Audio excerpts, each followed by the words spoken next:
look, it's a Tiemens. Isaac Tiemens. Hello, Tiemens's. Teami. Haven't seen a Tiemens in a little while. Bill, when you watch the news and you see Heritage America increasingly displaced by the Janissary armies of the Third Worldist Progressive Alliance, when monuments and memorials to American heroes are vandalized, desecrated, and destroyed, and each day the anarcho-tyranny sets in just a little harder, the low-level civil war gets a little bit hotter, is it feeling like Red 17? Oh, thank you. Red 17 was, that's I got to tell you, a little crazy. When I was first talking about the idea of the common sense resistance and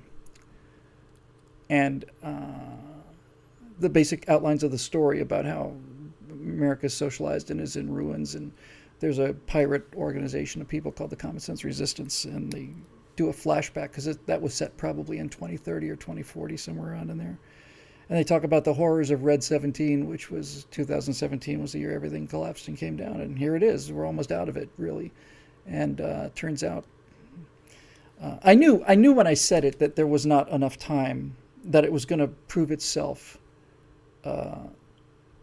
crazy short. But I'm glad you reminded me of it, because sometimes you do have to be shaken by the collar and realize you got to give yourselves a lot more time than this. For those of you Lost in Space fans, the Jupiter 2 took off, I want to say 1998 or 1997.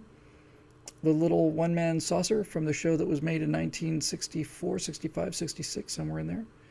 They thought, at what point in the future will people be able to go between the stars in a ship the size of essentially a Winnebago?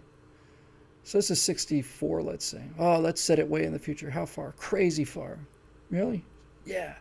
30 years from now, let's say. So in 1997, the Robinson family, or 98, whatever it is. And people thought, well, in 1998, my God, we'll be a piece of cake by then. Nope. Depressing, really. By the way, my right angle this week is one of my all-time favorites. It's about, it's using the end of the Cassini mission just as a launch platform into this golden age of astronomy, where people like me who are interested in astronomy lived in a unique time in human history. And when I say unique, I mean not only has it never happened before, it will not happen again. That's something quite considerable. The short form on that is, when I started being interested in astronomy, the best pictures we had of the planets were taken from big telescopes, and they were very blurry, although we didn't know it at the time. You get a good telescopic image of Jupiter, and you could clearly see the bands in the red spot, the wide bands and the little specks of the moons and everything. And so when I started being interested in all this stuff, there were no pictures of any of it. We didn't know what Mercury looked like, didn't know what Venus looked like. Mars, we'd had a couple of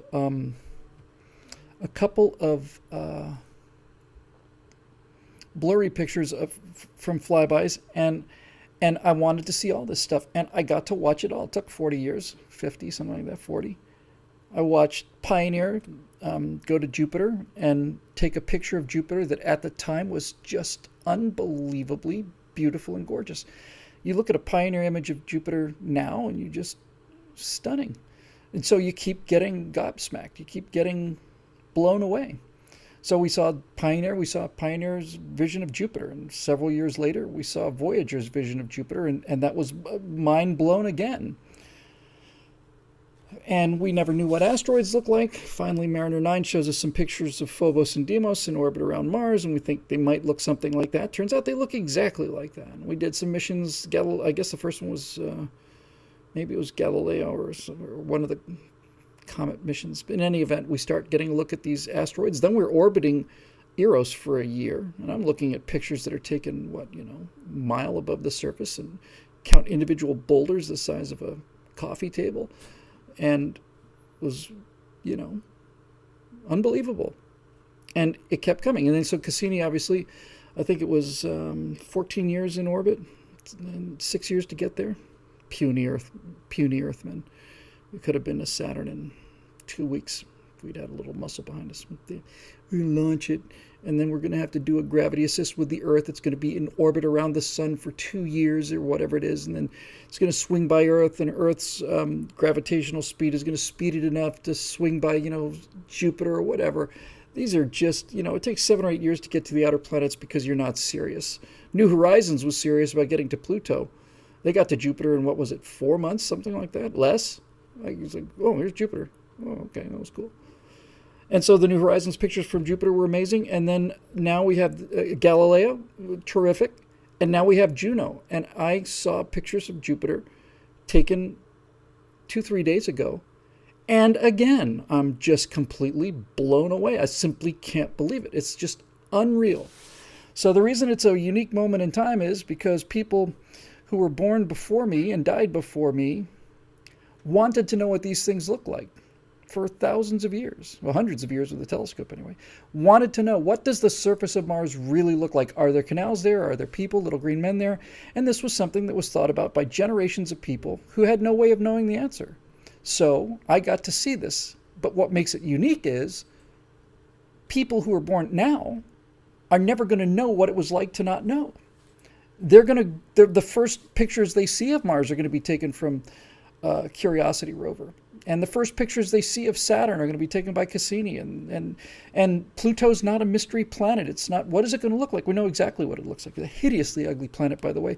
There's something about that combination of pink and tan. It is a disgusting, horrible looking place. So here we sit. We sit in this age. Same thing with computers. I remember a world before computers. And I get to see, what is it? I always get these mixed up. Is it Goodwin's Law? Or is that the one about the Nazis? In any event, I got to watch, I started with a computer that had 64 kilobytes of memory, and I thought I was king of the world. And now, we're dealing with terabytes of memory, and I got to see the whole thing. People prior to this life never experienced the computers at all. People coming after us have known nothing but computers, and so they're not blown away by the constant improvements, things like graphics and stuff. Well, not the way I am anyway. So there you go. Pluto sucks. Deserves to be demoted. It's a horrible place. Terrible, wretched place. Let's see.